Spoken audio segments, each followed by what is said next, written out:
Hello, everybody, and welcome to the inaugural episode of At the Basecamp, your go-to source for everything classified France 44. I'm your host, Krispy, head of community here at Absolutely Games, and today I'm joined by some of the colleagues from design who wear many, many hats, but today we'll be specifically focusing on the level design aspect of classified France 44. So let's go ahead around the room and get some introductions. Hello, Finn. Hello. How's it going? How are you today? I'm good. I'm good. Oh, we're already How are talking you? over each other. Perfect. Oh no, it's fallen apart. We're a game studio, not a podcast studio, so yeah, we'll see how it goes. So far, so far. Um, But until we get the emails and the ads coming through, yes. no. Thank you for being here.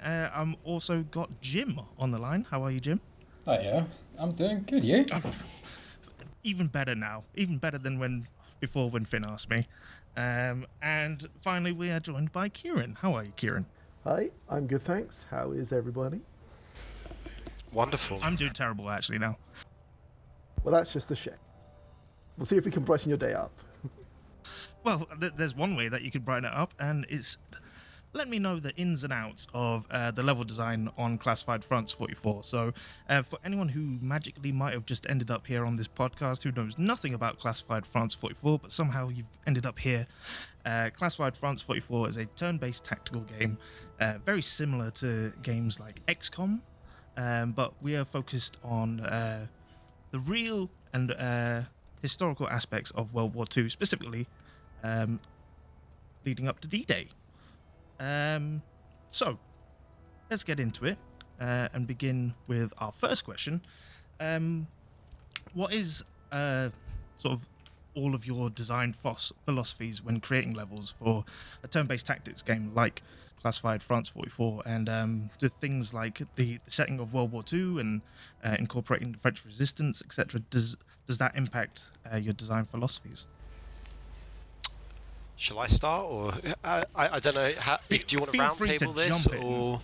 No, feel free to jump in. Okay. Well, I mean, when I first started working on this project, there's been a lot of World War II games out there for sure, but I really liked this one because it's got a twist on it, which you don't see much in games in particular, but not in much World War II media at all, I would say, is a focus on the French Resistance. So from a game design perspective, I saw this as quite a good opportunity of combining the pop culture references that you might have with World War II media and the locations that you might associate with that, whether that's a submarine pen or a rocket launch site or a big elaborate German bunker, and bringing that into the game, but then also recognizing, hey, these were ordinary people, or extraordinary, depending how you view them, fighting in ordinary settings. So, you've got a rural street or a farm, and reflecting those normal everyday settings was also definitely something that we wanted to show in the design of our levels. Yeah, it's definitely one of those settings that has both the militaristic side, but also the civilian side of the conflict, and it was important, I think, to showcase both of those things because it was very much an attack operation to sabotage the German side on all fronts in the run-up to D-Day, so making sure to represent through the tactics genre those kind of both spaces was quite important. So as Finn said, you'll be seeing some more densely populated kind of military structured places, but also the smaller, more rural settings that you'd find occupied by the Germans during this time. And I think that's kind of a key component, especially when myself, and plus others have been showcasing the game at events and stuff. When you mention D-Day, a lot of people's first immediate thought is the beaches, Normandy, or like Saving Private Ryan. But like Finn said, we're telling a story here that not many other people do, and that's the linking up with the French Resistance and the Allied forces getting undercover. So whilst people in their mind are going to have things like D-Day or, let's say, Tom Hanks in their mind, it is important to showcase that there's a lot more land like in France that was covered over, etc. But then you've got those cool moments to show off the big bombastic things like the sub pen. So a nice variety, I would say. So with those in mind, how do you balance like games like Classified France 44? They're known for being, let's not say notoriously difficult, but there's definitely a challenge to them. So how do you balance things within a level and its design to ensure that things are challenging but not too frustrating for players? This isn't a very sexy answer, but it mostly involves a lot of trial and error. When building levels for a game that's in development, a lot of stuff is going to be changing from week to week, so it can be difficult to predict how a certain level that you are building is going to react based on how enemy AI is changing or how player skills are changing on a week-to-week basis. So it mostly involves working very closely with the lead designer and programmers and just continually tweaking the levels as sort of adapt to the game as the game is also adapting and hopefully meeting somewhere in the middle and aligning stuff as closely as possible to make each mission as engaging as possible. Another important thing we did was have a wide range of player types during our playtests. There were people who lived and breathed strategy games providing feedback alongside people who didn't really play many games at all. And those unique perspectives that you get from different people are really helpful for finding that right difficulty balance. And I suppose I am jumping ahead to, we're not getting to the question, but we did have like a closed alpha period, so we were having people play some of these levels, and iterations were happening because of that. So, like, did that have an impact when it did go into the hands of some like closed alpha players, where there's some things that jumped out at you as like, oh, this isn't working as I thought it would? Anything like that?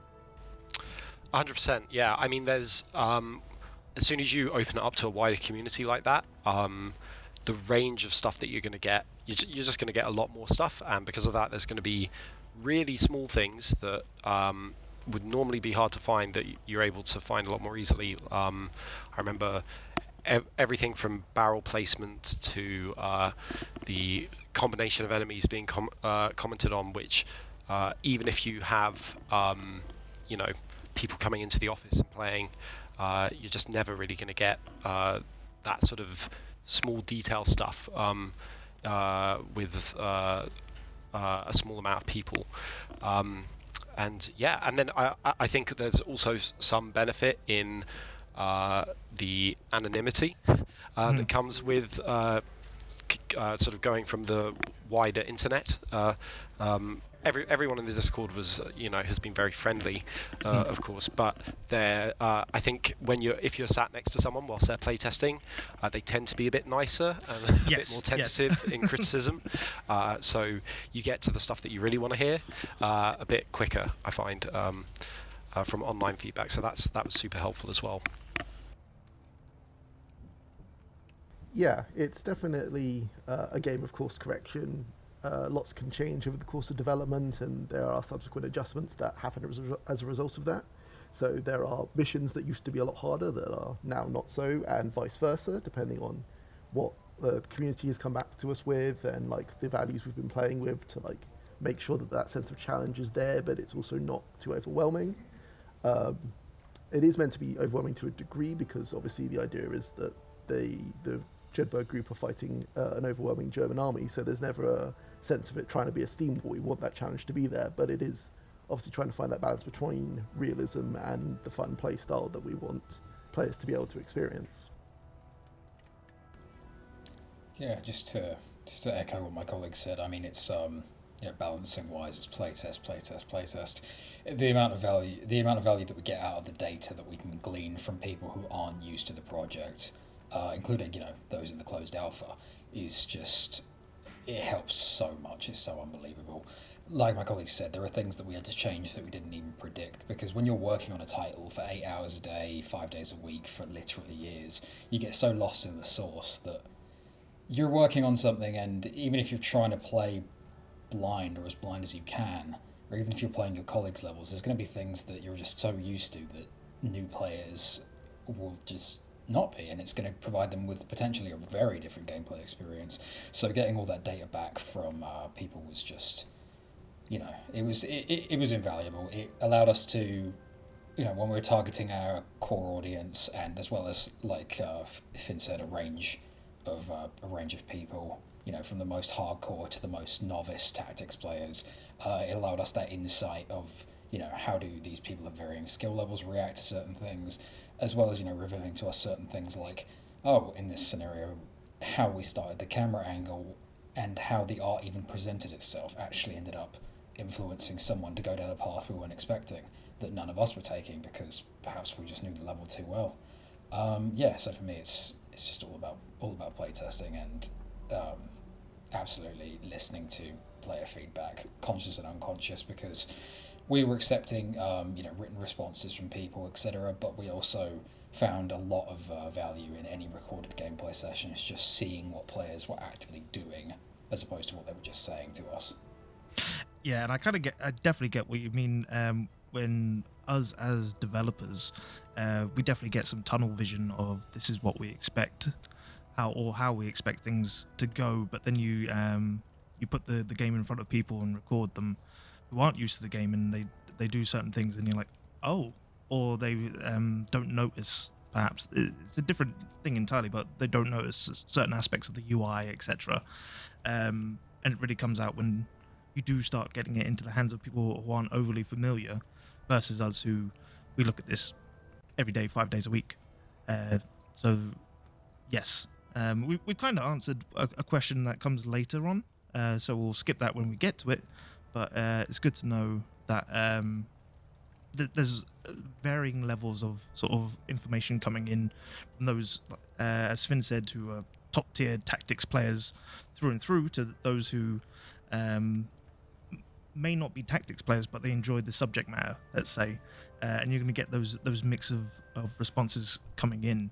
As an aside as well, and going off script, were there any situations where people were like, oh, this is way too easy, and you thought it was difficult? Maybe someone's cheesed their way through a level and you just weren't expecting. I think our game has a skill grid. We were fully expecting and anticipating people to find weird, cheesy strategies. Some of them we were able to anticipate, but as you often find with game dev, you totally don't realise that some of them even exist until someone finds them. So Yeah. we were constantly changing the skill grid in response to players. There is some level of cheese that we understand is totally acceptable. There are still routes that we can see in skill trees in our game and other games where it's like the amount of effort that you'd have to put in to reach that combination of skills. We want to reward the player with cheese at that point because they've actively identified, planned ahead, and it's like, yeah, that's a broken strategy because you've put all your points towards doing these things. So obviously we're totally fine with it being so strong. But there's other ones where we're like, wow, that took no effort at all, and suddenly the game is a breeze. Okay, we definitely need to fix that. I can't think of any particular examples, except possibly, I think a lot of people, for me, weirdly, found the first church mission, the Ollie Johnson recruitment. I made the original of that. I can't remember who last touched it, but I made the original. When I handed it off to even team members, they were finding it really difficult, I think. And yeah, to me, it just wasn't. But I think that, again, that was probably just being so lost in the source. Subconsciously, I knew where all the enemy waves were going to be coming from before they did. So I was always subconsciously planning my moves ahead. But again, if you didn't know that already and you're trying to adapt to it on the fly, it's a totally different experience. Yeah, there's definitely, as part of the balancing work, looking at those kind of that feedback element of like, oh, I really struggled, versus maybe something you've built that you're like, oh, well, this is really simple once you know what you're doing. But that's the thing, you know what you're doing, whereas a fresh player may not necessarily have any idea of what to expect, and you have to kind of sometimes take that into account and adjust the design of what you've been working on, or trying to maybe not divert too much from what you were thinking, but like signposting it through design language in a way that players may be able to get a firmer grasp of it quicker. But we do obviously have elements where we expect players to maybe replay levels for better score points and try different strategies. So there's definitely an element of the game where we don't expect players to immediately grasp what's going on, and there's going to be some trial and error there for sure. And that's a fantastic segue, Kieran. Thank you. To the next question. So, Classified France 44 isn't a very linear game. It's quite open-ended when you get into majority of the missions. But with that said, is there anything when you're designing a level that you can do, perhaps, that helps encourage the strategic thinking from players? So giving them choice in a way is what I'm saying. Is there anything you've learned through the project that can help with that? I found that a game like Classified, a lot of the strategic depth is going to come from the game mechanics themselves, and how the systems bounce off each other. And it's those combining that lead to fun and unexpected strategies, and I think that's where the heart of the game lies. And when you're building levels, you're sort of building a structure to support that. We're not making a linear single-player game where it's set piece after set piece, and the level design has to do a lot of heavy lifting in terms of giving the player variety. So in some respects, our job is to not get in the way too much of the systems. But when we are building levels, we're looking at areas of the design space where we want to just push the player a little bit and just challenge them. And the biggest way that we could do that was through objectives, and particularly the secondary objectives, where we say, a classic example is, okay, this mission, you can employ this certain strategy, that's fine, but now how do you have to change how you play if you have to do it within a certain time limit? Or what if you have to kill these enemies with explosives? How are you going to think about solving the problem differently? And I think by pushing the player with those objectives, you sort of force them to come up with more interesting answers. And yeah, that was something that we were trying to do when building out missions. I agree with you as well that a lot of it does come from the strategy within the game itself. I know in one particular playtest, I was playing, it's quite a late game level, so I won't try and spoil it too much. But it begins with it's an ambush mission, so it begins with the stealth at the beginning. And I kept on retrying because I wasn't being able to fulfill the stealth as I wanted. I was looking at the patrols and the routes that enemies were taking, but it just wasn't clicking until I got rid of this notion that I had to perfect the stealth element, and I kind of just went with the flow. And when it did end up going loud and it becomes a big firefight and stuff, I ended up actually enjoying that the plan that I'd sort of constructed in my head had to come apart, but then I'm rebuilding it in a new way to accommodate what's happening within the game. It was a curiosity from me if there's anything that you kind of are able to put into a level that indicates to a player there's multiple ways of doing this, not just one way. Yeah, I mean, one of the things we used, sometimes we would, for the stealth sections, sometimes we would lay out to us, very obvious kills that you could easily score. Safe kills that they could have achieved silently without really anyone overwatching them. And in doing so, they might have put themselves in a position that then shows them a new area and their potential routes ahead of them. It's just essentially leading the player, but without really, directly holding their hand. We're just giving them suggestions, and that suggestion just happened to be, look at this guy with his back turned with none of his friends nearby. Yeah, and we've definitely got a scale element to our maps. Some are smaller and tighter, some are much larger, and that variety gives players quite a lot of options in terms of, if it is a stealth start, then if it's a tight map, then you obviously have to be a lot more conscious about the moves you make and the positioning of your units, whereas if it's a more open map, there's a lot more freedom to explore and try to find an ideal path, sneak around some enemies a bit more if you don't want to engage too early. And it's looking at what the maps we have available and what challenges we can present to the player in terms of making sure it's engaging, but also that there's a reasonable challenge there for them to put the pieces of the puzzle that we've sort of given them into make an interesting experience. I'll move on to the next question. We'll skip over the two because we have kind of talked about the variety and the player feedback that we've incorporated throughout the year. I mean, this year especially, but the game has been in production for many, many years now. But the last year is when we've had players in a closed sense sort of testing and feeding back to us. So I'll ask you, well, this might be sort of a more individual, go around the table, but what are some of the biggest challenges you've faced whilst working on Classified France 44 in the sense of level design? And how did you overcome them, or how did you embrace them, let's say? I think a big challenge that we all had to overcome as a team was making a space feel real and believable, whilst also being suitable as a play space for a strategy game. So Classified, unlike its sort of contemporaries like XCOM, doesn't have a very stylized aesthetic, right? It pushes more towards that realism end of the spectrum in terms of proportions and all the rest of it. So the maps that you build have to reflect that, and it's just another, puts an extra little strain on that relationship between realism and fun. I remember early on in development, we did try, going very realistic. You'd have a huge field of nothing but some tall grass, and turns out that's not very fun to fight in.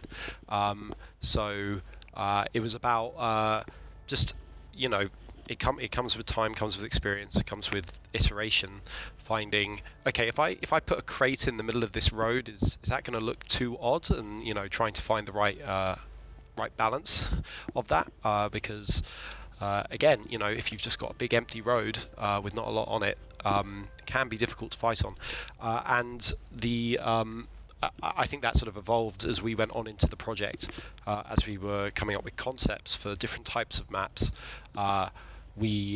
That became a lot more of a focus of saying, okay, if we do have to have some degree of realism, what's something that's naturally going to have the density of cover and the scale and proportion that we're looking for, that's going to be fun to play in. But yeah, as with a lot of design challenges, it comes down to playtesting and iteration in terms of solving those. No, I fully agree with Finn. Finding a way to, hone in on the realism with regards to the environments, whilst making sure they're actually effective play spaces is a real hurdle for us. If you look at a bunch of other games in a bunch of different genres too, you'll realise that when you actively try to pay attention to play spaces of realistic buildings, like a house, for example, you might realise, wow, this living room is actually much larger than I would think it would be, or this doorway is far wider than I expect. And it's like, it's adjustments for things like the camera, but usually the player don't notice in the moment. But it's just honing in the realism aspect of our game. It's been difficult. A challenge that I have found is, because our game includes stealth, there's an element of it means that the players can do things that are unpredictable, or we can predict them, but then it means our intended route for a mission, for example, can totally get derailed immediately. Kind of like a D&D session in a way. Oh yeah, definitely. They totally have the power in a mission where, even if we lay out all the steps that suggest to the player stealthing might be the way to go right up into the finish line, it's up to them. They could totally start shooting right from the get-go, and that absolutely throws things out of whack. So it's been an issue for us to try and mitigate how much the mission is going to be completely thrown off by that, at least to some degree. and also just the freedom of these open maps that we have. Initially, we ended up having a tool that allowed us to bar off sections of the map, but initially when we didn't have that tool, for example, you could wander across any space in the map, even if there was nothing going on in it, which was just a pain. And there was some debate about whether or not we wanted that, but it was like, in the end, it was totally seen as necessary because, it's not that interesting to wander over into the adjacent field and look at the pond because Find nothing, yeah. yeah, exactly. There's not really anything going on over there, which is like, oh, cool, I have the freedom to do that, but that doesn't exactly make for the most exciting experience. It's just been around designing mainly around, the player freedom of saying in a mission where there's stealth, when do they want to break stealth? Or even just accounting for the fact that their stealth might get broken against their will, they might get caught out, and then trying to make sure the gameplay experience is still somewhat what we intended it to be. For sure. I came to the design team a little later on in development, so by the time I was getting involved, a lot of the maps had already been built. So for me, it was looking at the sort of intentions for the maps that had been created, the sort of expected mission parameters of what we wanted to occur on the map, and making sure that you could build a puzzle within that. So looking at, as Jim said, about sort of, before we had like quite open maps that were potentially, you could veer off course and go somewhere random. So once we sort of had that ability to square them down into a certain area, it's looking at that space and being like, okay, we need you to have this kind of trajectory. We expect you to maybe break out. Like if stealth is going to fail, it's going to fail probably most likely in these points. So what can we do to set up objectives and enemies in a way that it doesn't immediately kind of fall upon itself? There is that chance for you to recover and rally against maybe more uncertain odds, and just generally make sure that it maintains viability against that sort of that player nature of messing around with the system and maybe not interacting with it fully how you expect. And were there any situations, say when you're looking at a level, let's say in the bunker, you look at it and you go, wait, so what is cover in a bunker? Is there some sort of mentality that you guys have when you look at a sort of a real environment to then go like, all right, what's the game part of this? What becomes cover? What isn't? What's tangible? Anything like that? I think it's a lot of the time, taking reference is key in these sorts of things. We drew heavily on reference images and reference videos for these environments that we were creating, of course, just like any level designer would, and the art team, of course, did the same thing. But it's also just about, it was probably more difficult than figuring out what it should be, because we worked really closely with the art team. They were they were amazingly helpful helping us figure out, I need something here, but I'm not entirely sure what. Yeah. And they were able, because obviously, design wise, for anyone who's unfamiliar, the term grey boxing, it essentially means when you're laying out a level, you're laying it out in the most basic form possible, usually just sticking down a bunch of cubes to see if it plays well. Essentially what we're looking at when we're making those maps is that we're just looking at a bunch of cubes, but we know that, a 1 by 1 cube acts as half cover, a 1 by 2 cube, i.e. 2 meters high, acts like full cover. But we still need to know that it needs to, art-wise, reflect as something that would sort of make sense in the world. So the art team were invaluable for figuring that out. What was probably more difficult for us, and again, there was a lot of back and forth with art who were amazing at helping us with this, was there were a lot of situations where we would go, design-wise, we kind of need cover here. But then it was working out how, with art, to basically make it something that would actually look okay in the environment. Yeah. Because essentially, sometimes what functionally is the best it's difficult to justify art-wise of a thing that looks right where it is, especially when you're working to a grid. We didn't have the free movement that, say, a first-person shooter has. We were very much stuck to grids of 1 by 1.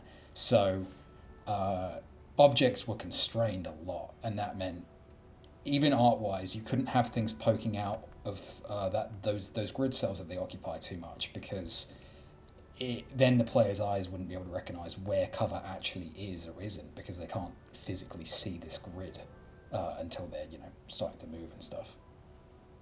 It's sort of like the age-old question, or like first-person shooters, where's the invisible wall, and how creative did the team get in telling the player that they've hit that invisible wall, sort of thing.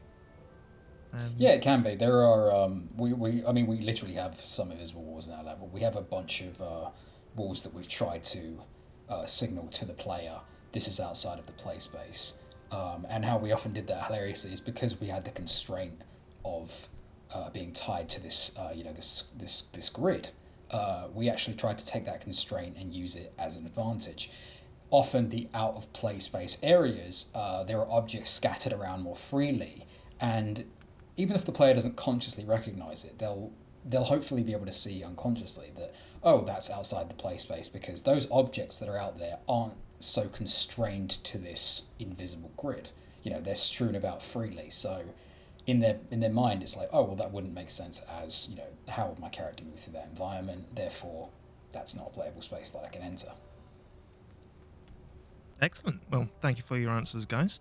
I'm not sure on this next one, but I'm interested to see if anything comes out of it. So, in Classified France 44, we take a bit of a different approach to our characters than many of the other contemporaries in the genre. So, a lot of other games feature permadeath. So, if your character's out in a mission and they take too many injuries, they'll be removed from your roster. That doesn't happen in Classified France 44 because we want to tell this narrative story about these people and the situations they're in and the French resistance. So they can't actually be removed out of play. They can only retreat from battle, and then they'll suffer the consequences for that. It's not just easy breezy. They take a seat and they're back in the fight. But was there anything about these characters' stories or their personalities and the narrative that helped sort of influence the design of certain levels or certain missions, aka recruitment missions? Yeah, definitely. I think we sort of going into making these recruitment missions, we knew what the character was about and what their background was, or who they were as a person, and that definitely served as an inspiration point for what we could do with that mission. So, for example, Anna Martineau, she's working alongside her Maquisard ally in the mission, and okay, you get this, not only her, but her ally adds 2 extra characters in that mission, and that's just like an additional way that we can bring out some flavour and some uniqueness to it. Or Vittel, for example, he uses the skills from his criminal lifestyle to wiretap enemy field radios, and being able to reflect that in the mission hopefully makes it feel a bit more distinctive, and definitely helped us find ways of remixing the mechanics that we had to create something new. Yeah, it is a divergence from some of the more common tropes that especially XCOM pioneered, in terms of you build your team of guys, they're a bit of a no-name faceless bunch that you can customize to your style and your liking and put your own personality onto them, whereas looking our lead design, looking at sort of the stories from this period, these types of units and stuff, we definitely wanted to make it a more personalized, kind of true to life, realistic interpretation of that kind of story. So that meant putting names and faces that while are fictional, represent those groups of people that perform such heroic actions under such stressful situations. So building out these people through more so their move sets on the recruitment missions are very much designed to say, okay, this character is good at this sort of thing. Here's the skill set that you may want to consider applying to them. And sort of, yes, looking at the existing stories from World War II and the backgrounds of these people, and trying to represent their stories in a way that was true to life and respectful. No, that's excellent to hear. I know I was certainly aware of the characters' personalities influence their skills within the game, but it is nice to hear that some of that is coming through in flavor within levels itself. And as you say, Kieran, with telling this heroic story, although the characters may be fictional, they are influenced by real life events. So it's very, very nice to hear. Now, actually, I'll switch up the question here because we'll finish up with two more sort of, they'll be each more personal ones. So in terms of building a level, our game is built with Unity, but were there any specific tools that you used for level design, and why did you choose them? I mean, the number one tool for a lot of level designers, I think, is pen and paper, right? Before you even sit down at your computer, you want to be able to iterate very quickly, and there's nothing better than using the old school pen and paper to do that, I find. Quickly just trying out ideas, certain shapes, even just the flow, just to get a general sense of where players will be when in a mission, and proportions as well. Obviously that you sort of start to hit reality as soon as you start implementing that into a game engine, but in those early stages, it's pen and paper for me is number one tool. I don't know if it's still in the office, but I do remember that James, our CEO, when they were first hashing out the ideas of the project, there is a laminated grid somewhere with squiggles on it representing bushes and walls. So, like you say, get down to that pen and paper. Bring the image from your mind to fruition. Yeah, it's very easy to get distracted with all the specifics that a game engine starts to ask of you. Whereas pen and paper, you're completely free to be as scrappy as you like, and just work on the idea that way. I'm in the same boat as Finn. Pen and paper on specifically, I was using grid paper, which, to be fair, actually, even that limitation wasn't that helpful for me. Sometimes it was just basic A4 paper that was blank or just lined notepads, but it was the point of just having pen and paper to get my basic rough ideas down. Because, even that, the less I had to work with, hilariously, the more free I was to just be messy and quickly put down ideas to paper without thinking much. Like I said, even the constraint of grid paper made me think too much about scale and stuff, when really what I needed at the very beginning was just to get down the very bare basic concept of the general layout of the map so that I could think about the dimensions later. But, if I didn't get that down on paper right away, I could forget it.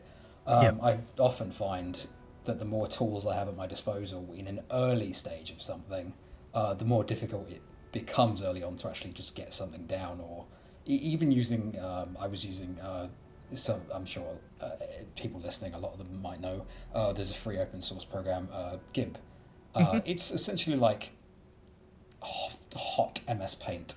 But even using that early on was less productive for me than the pen and paper. It was great later on because I could apply a grid when I was trying to work out the more minutiae, the details of my map. But initially, just pen and paper worked wonders.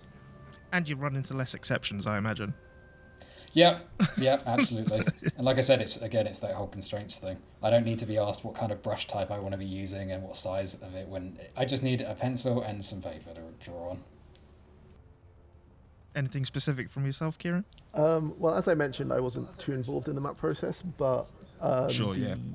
As the others have alluded to, a lot of our leadership are very much into the TRPG space, so there's definitely a lot of inspiration coming from those mechanics and looking at how they set out spaces and taking influence from that and applying it to what we were doing with the game.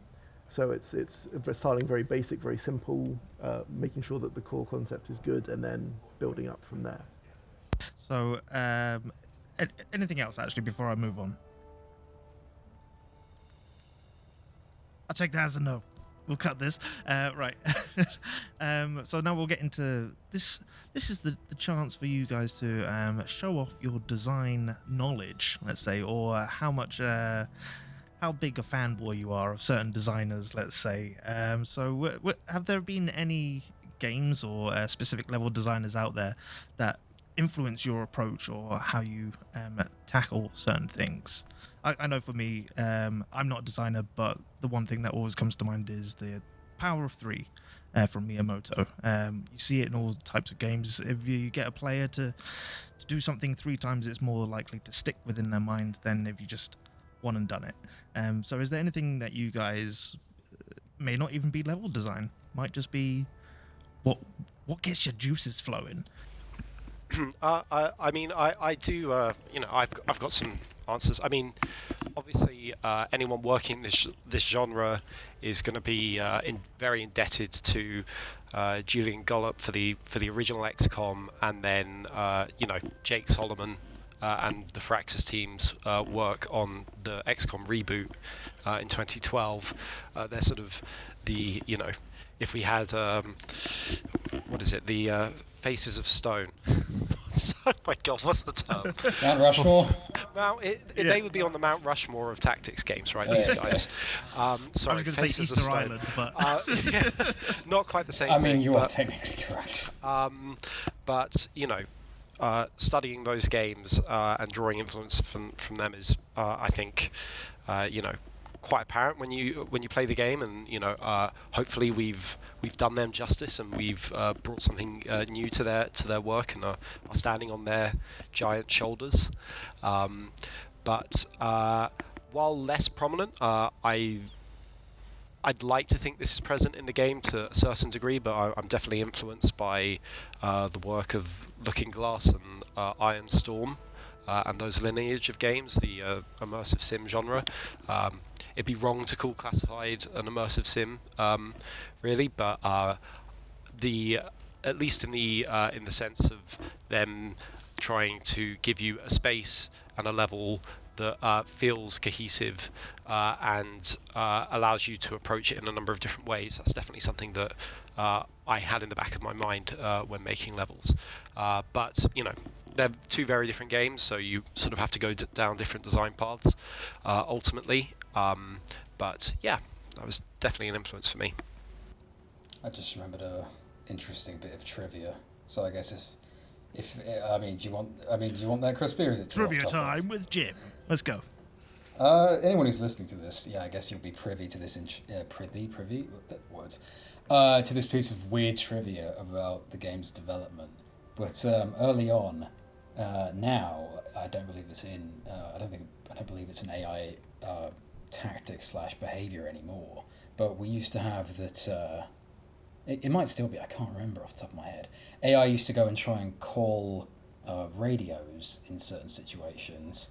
And at one point we played with the idea. I was reminded of this because Fynn said Classified is not an immersive sim, and it just made me think of this for some reason.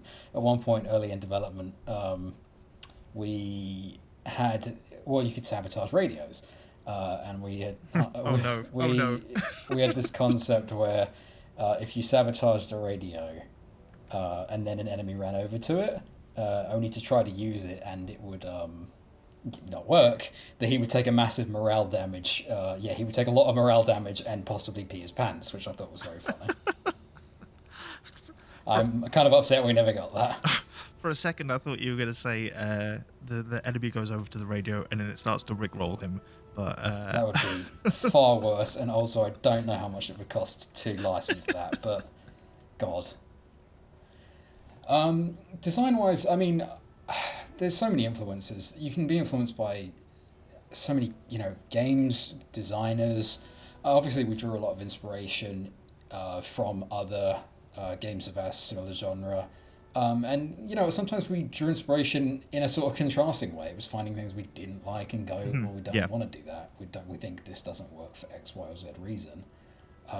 So it's weird. You can find games and hate them and still learn a lot from it because you can realize the way they did things is totally not how you want. I'd say just a lot of inspiration, consciously and unconsciously, comes from just life. As broad and as useless the answer is. I think a lot of people who are trying to do game dev think that all they need to do is study game dev. One of the best things you can do is just absorb other material outside of games and just live your life. Yeah. I was inspired by some of the environments that we created for our levels from places that I'd been because I really enjoy traveling.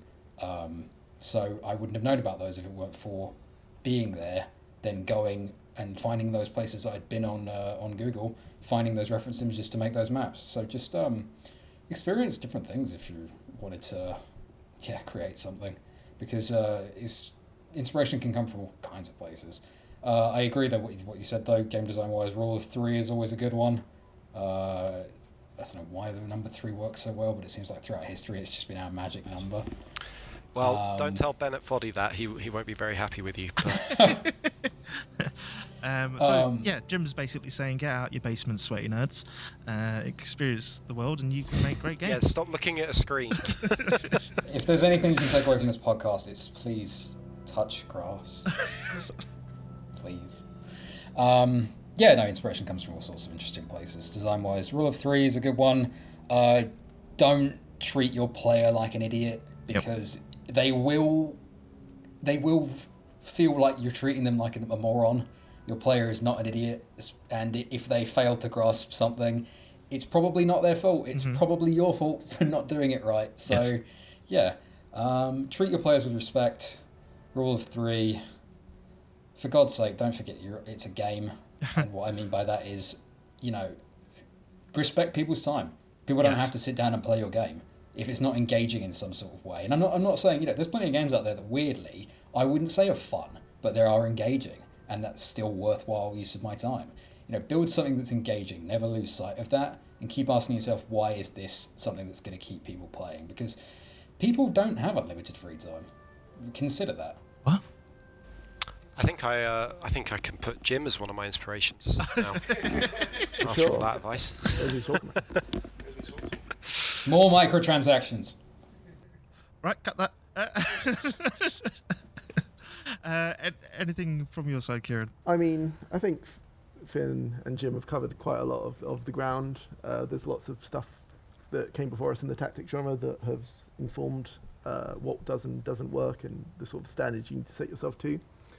But I suppose just to throw a shout out, I guess, to other media. So you've got like games like Medal of Honor and Call of Duty that very much set the sort of standard of how World War II games exist and like what kind of experience that needs to be. So taking the stuff that they built up and using it to apply to a tactics genre was quite important, I think, as well as the various movies you've had over the years. Of course, Saving Private Ryan and other World War II media that has showcased sort of the what experience you need to embody in order to sort of tell an interesting story, but also faithfully sort of represent the trials and tribulations of the period and the conflict, to make sure that it while it is a sort of fantasy, it's not one of those over the top kind of more Wolfenstein-y kind of ones where you just kind of killing people with no remorse. It's like finding that respectful balance of telling the truth but keeping it fun and engaging at the same time. Yeah, as Jim said, at the end of the day, it's a game. So that fun needs to come out somehow. Yeah, I think no matter the subject matter. I think Kieran just reminded me of one. It's just don't lose sight of what it is you're actually trying to build. I think a lot of the time people unconsciously design things, which is just making things without really thinking, what's the purpose of what this thing that I'm making is, be it a level, a mechanic, how's it contributing to your end vision? What do you want people to feel or experience? If you design blindly, at the end it's going to be a bunch of nothing. It might slightly hit the mark, but if you're actively always designing with that purpose of, I want this to encourage this feeling, or I want this to have this purpose, you're way more likely to land because, you've actively thought about what you're doing to make that thing happen. Sort of like, don't try and make a game for everyone, because ultimately you're going to make a game for no one. Oh, absolutely, yeah. You have a target audience, and it can be a pretty wide target, but you'll never please everyone. And so don't compromise on your design to try and please those that probably aren't going to mesh well with your game anyway, because all you'll do is sour down the experience for the people who actually would love your game. You just, need to hone in on what they would enjoy. Absolutely. Funnily enough, that's the name of the studio as well. But on to the last question. This is quite broad, and everybody listening probably doesn't fully know what might still be on the cutting room floor, etc. But have there been any features or ideas throughout the development process that have had to unfortunately meet the cutting room floor that you'd like to see brought back for future aspects of this game, or perhaps future projects? Anything that you're like, oh, that was really good, but we didn't really have the time sort of to iron it out, or use it to its full potential, perhaps. Yeah, plenty. Are we allowed to talk about these? This might get edited, but yes, go ahead. That's fine. For reasons I probably definitely can't talk about, we lost out on certain mechanics that we really, really, really wanted. Development time. It's behind every game that comes out is 1,000 unused ideas, some of which were worked on right up until the finish line and got cut because they just weren't working, even if people really wanted them to. We were gonna have fire as a mechanic, in the form of Molotov grenades, flamethrowers, etc. It's a damn shame that we lost out on that, because I think it could present some interesting gameplay and just be fun in general. Plus, we have a super talented art team, and I know that they would have made it look fantastic, because I am very proud of the fact that I think our game is probably one of the best looking of our genre. Just because some choose other art styles that are more stylistic, which is totally fine. They look fantastic in their own right, but we're choosing a sort of more realistic look, and I think they've done a fantastic job. Another mechanic that we lost out on, which was a damn shame, we lost out on mortars, which was just sad because they're fun. And finally, airstrikes. I'm sure anyone listening to this is going to be super disappointed, but yeah, trust me, if you're thinking, why didn't they incorporate this? There's a damn good chance whatever idea you're thinking of, we had the idea really early on, we tried it, and it either didn't work or there just wasn't time or budget for it. And we are weeping just as much as you are, because some of those things were going to be super fun, but yeah, there just wasn't time. Damn, yeah, definitely airstrikes. I'm like, because I never saw those during my time here, but yeah, if I had got to see them and then see them get taken out, I'd be like, come on, the cool stuff. Yeah. I don't think I'm going to mention anything because, as far as I'm concerned, the game is perfect and you can pre-order today. We got everything in that we wanted. Correct answer, Finn. Well done. Bonus points for you. In all seriousness, I would have loved to have done a bit more with our shopkeepers as characters, having them react to you a bit more based on what you've just done in the mission, or if you used a weapon they sold to you, or if you've just lost a mission, they may give their condolences or start freaking out that the resistance plan isn't going or you've gone against going their that goals well in some way. Sure, yeah, absolutely. If you start supporting the ghoul lists more, the radical shopkeeper is going to express his displeasure a bit more. I mean, we do have that in there to a degree, but just expanding that would be great. This is a smaller one, but having noisy ground, that when you walk across it, it creates noise, and that would have been a great tool to have to introduce more stealth variety. Of do I walk down this gravelly path and risk, making an enemy aware of me? Take the padded grass or the squelchy mud. Exactly. But yes, the list of the process of making a game is the process of slowly seeing all your ideas die until you've got the ones that are strong enough to remain in the final thing. It can be a painful process, game development in that respect. But hopefully, what's there is it's made the cut. So hopefully, it's good. Time will tell. For me, I think the one that kind of, sticks out is from very early on, when the scout class first got its distraction pebble. It had a lot. It was a lot more robust than it is currently, because we simply found it was too overpowered. It could command too much control over a map, you've been able to draw a lot of enemies towards you or a certain location, and then throw in a grenade and do a lot of damage, which was always a lot of fun. It's always great to watch a bunch of Germans go sky high, but at the end of the day, we decided it was too contrary to sort of the experience we wanted to create, and that unfortunately had to be scaled back. But I still look back on those days fondly of causing mass destruction quite easily. It was quite fun. As an aside, I have still heard that the Pebble is still a mighty foe to be reckoned with. Someone in the marketing department swears by the Pebble. It is. It's still vicious and dynamic if you know how to use it right. I've just had the first idea for merch. Hail the Pebble on a T-shirt. Yeah, we'll go out to the woods and pick up some pebbles, and we can start selling those to people, Krispy.